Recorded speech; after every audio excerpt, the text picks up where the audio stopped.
សួស្តីបងប្អូនខានផុសវីដេអូយូរដោយសារតែស្នើសុំអត់ជាប់វាគ្រប់គោលការណ៍ហើយស្នើសុំ3ដង2ដងស្នើអត់ជាប់អត់ទៅមានអារម្មណ៍ធ្វើវីដេអូហើយនេះតែឯងខ្ញុំ friend menu ឥឡូវចាប់ផ្ដើមធ្វើវិញស្នើសុំម្ដងទៀតហើយជាប់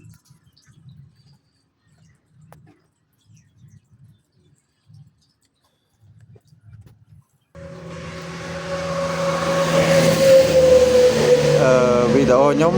ថតខ្លួនឯងអីខ្លួនឯងទៅអស់ធ្វើកាត់តអីខ្លួនឯងអត់យកវីដេអូគេមកប្រើទេហើយ YouTube ថាខុសគោលការណ៍អញ្ចឹង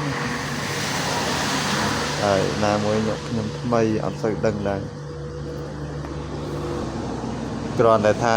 ការបង្ហោះហ្នឹងជាច្រើនខ្ញុំបង្ហោះជាខ្សែសំឡេងហើយនឹងអត់បានដាក់មុខខ្ញុំផ្ទាល់ហ្នឹងតែរយៈខាងក្រោយនេះខ្ញុំធ្វើសត